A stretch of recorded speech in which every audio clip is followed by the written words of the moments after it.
Bismillahirrahmanirrahim. Assalamualaikum warahmatullahi wabarakatuh. Apa kabar semuanya? Semoga sehat dan tetap semangat ya dalam belajarnya. Dalam pertemuan kali ini kita akan belajar tentang perkembangan Islam masa Khulafaur Rasyidin. Pelajaran sejarah kebudayaan Islam kelas 10 ya. Baik, pada pertemuan ini yang akan kita bahas yaitu tentang proses pemilihan Khulafaur Rasyidin. Sebelum masuk ke pembahasan tersebut, kita akan membahas dulu definisi Khulafaur Rasyidin. Apa sih itu Khulafaur Rasyidin? Secara bahasa, Khulafaur Rasyidin berasal dari kata khulafa, bentuk jamak dari kata khalifah yang artinya pemimpin, dan Rasyidin yang artinya orang yang mendapat petunjuk.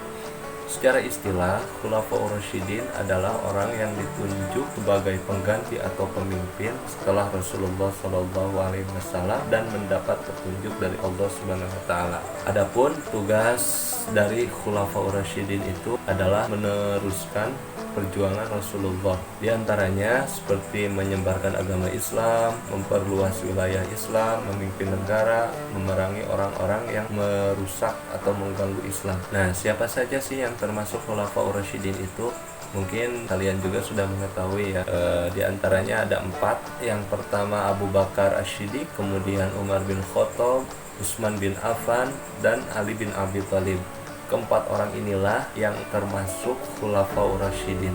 Baik, kita masuk ke pembahasan yang pertama, yaitu Abu Bakar Asy-Syiddiq. Biografi Abu Bakar Asy-Syiddiq. Abu Bakar dilahirkan 2 tahun setelah tahun gajah, bertepatan dengan tahun kelahiran Rasulullah SAW, yaitu tahun 572 Masehi. Jadi Abu Bakar ini lebih tua 2 tahun dari Rasulullah SAW.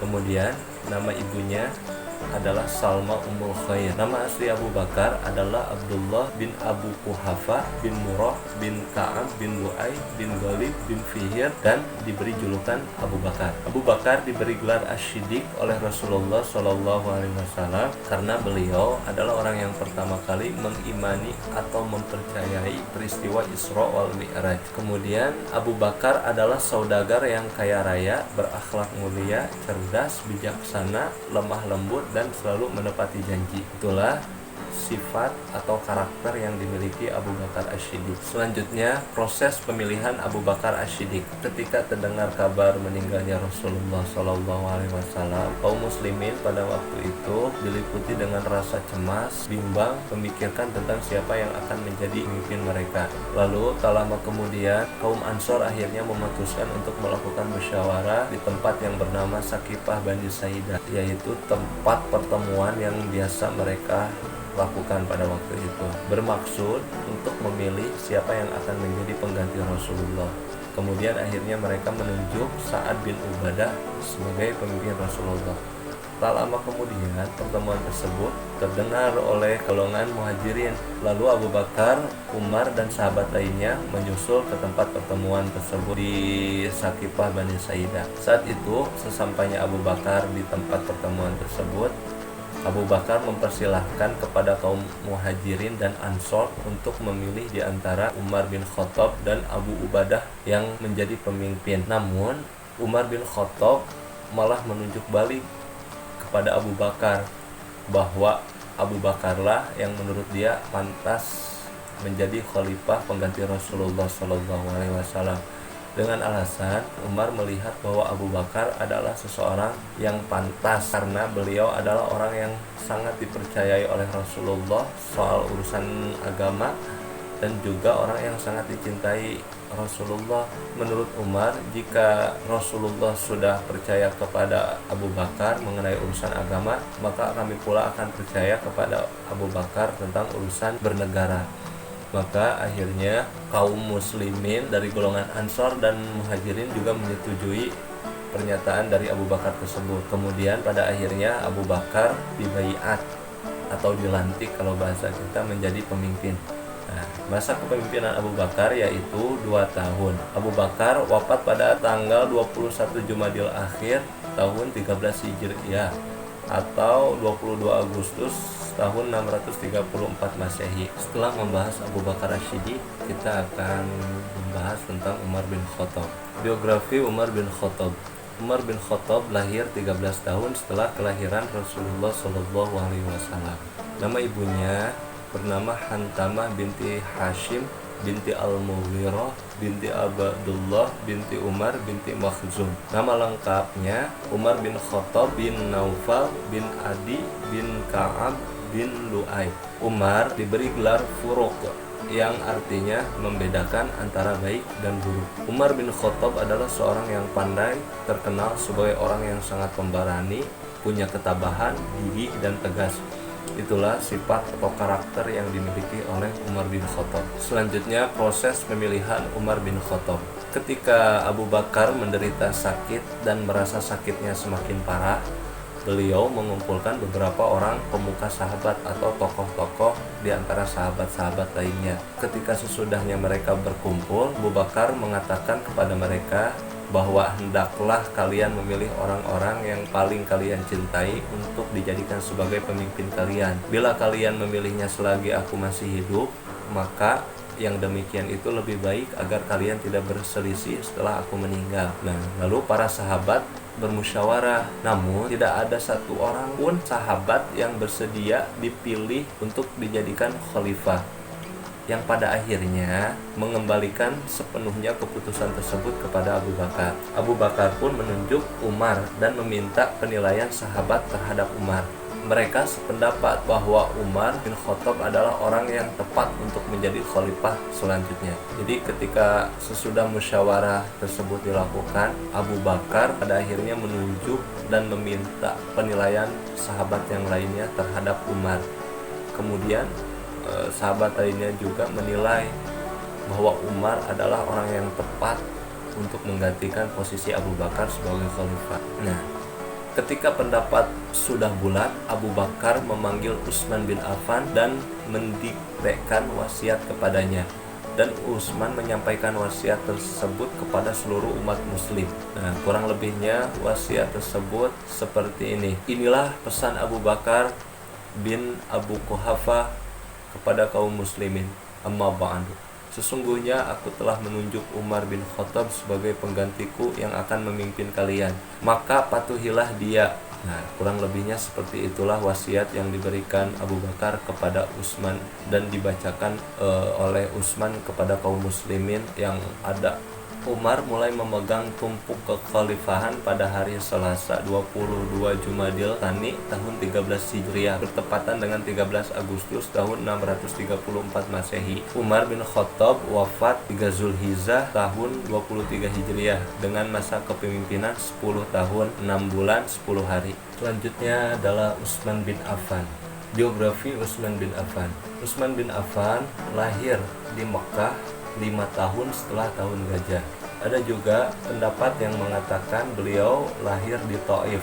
Nama ibunya bernama Arwa bin Khuraiz bin Rabi'ah. Nama lengkapnya adalah Utsman bin Affan Abu Al-As bin Umayyah bin Abdi Syams bin Abdi Manaf bin Qusay bin Kilab. Utsman bin Affan diberi gelar Zunnarain, artinya pemilik dua cahaya. Riwayat lain mengatakan sebab Utsman dijuluki Zunnarain adalah karena ia memperbanyak bacaan Al-Quran setiap malam ketika sholat.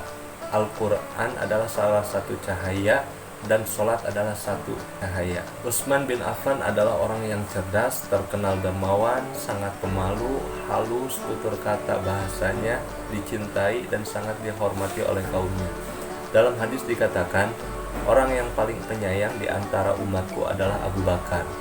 Orang yang paling tegas dan menegakkan agama adalah Umar. Yang paling pemalu adalah Utsman. Yang paling mengetahui halal haram adalah Mu'adz bin Jabal. Yang paling hafal Al-Quran adalah Ubay bin Ka'ab. Yang paling mengetahui ilmu waris adalah Zaid bin Sabit. Setiap umat memiliki seorang yang terpercaya, dan orang yang terpercaya di kalangan umatku adalah Abu Ubaidah bin Al-Zarrah. Hadis riwayat Ahmad. Setelah mengetahui biografi Utsman bin Affan, kita masuk ke pembahasan proses pemilihan Utsman bin Affan. Akhir masa pemerintahan Umar bin Khattab diwarnai dengan penikaman yang dilakukan oleh Abu Lu'lu'ah, budak dari Mughirah bin Syu'bah. Setelah peristiwa penikaman itu, Umar masih bertahan beberapa hari dan dia merasa ajalnya semakin dekat, maka ia meminta untuk menunjuk khalifah penggantinya. Umar bin Khattab memilih 6 orang sahabat Rasulullah yang semuanya pantas untuk menjadi pemimpin. Kemudian 6 orang sahabat ini terdiri dari Ali bin Abi Thalib, Utsman bin Affan, Abdurrahman bin Auf, Sa'ad bin Abi Waqqas, Zubair bin Awam, dan Talha bin Ubaidillah. Umar menentukan 6 orang dan meminta mereka untuk menentukan siapakah yang dipilih menjadi khalifah di antara mereka. Kemudian setelah bermusyawarah di antara ke-6 sahabat, maka terpilihlah Utsman bin Affan sebagai khalifah selanjutnya.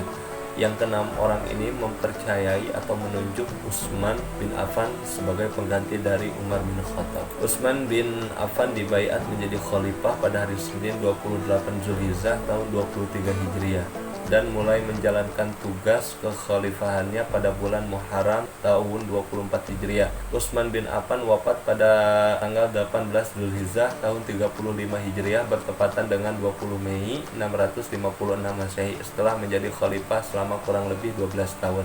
Jadi Utsman menjabat khalifah selama 12 tahun. Selanjutnya pembahasan terakhir adalah Ali bin Abi Thalib. Biografi Ali bin Abi Thalib. Ali bin Abi Thalib merupakan khalifah keempat atau bisa disebut dengan khalifah penutup. Ia merupakan as-sabiqunal awalun, kalangan anak-anak, sepupu, menantu sekaligus anak angkat dari Rasulullah Shallallahu Alaihi Wasallam. Ali dilahirkan sekitar tahun 600 Masehi. Ayahnya bernama Abu Thalib bin Abdul Muthalib. Ibunya bernama Fatimah binti As'ad. Menurut Ibnu Ishaq dan Ibnu Hajar, nama Ali bin Abi Thalib bin Qusay bin Kilab bin Lu'ay bin Ghalib awalnya Ibunda Ali memberi nama Haidar, yaitu singa, lalu diganti dengan nama Ali. Julukannya Abdul Hasan, sedangkan Abu Turab adalah julukan yang diberi oleh Rasulullah karena pada saat itu Ali ketika tertidur dengan badan bertabur debu. Debu artinya turab, maka dari itu Rasulullah memberikan julukan kepada Ali yaitu Turab. Lalu Rasulullah membangunkan beliau dengan memanggil, "Bangunlah wahai Abu Turab." Hadis riwayat Muslim nomor 2409. Ali bin Abi Thalib dikenal sebagai orang yang cerdas, terkenal, dermawan, pemberani, tegas, keras, penyayang, dan berilmu. Itulah sifat yang dimiliki oleh Ali bin Abi Thalib.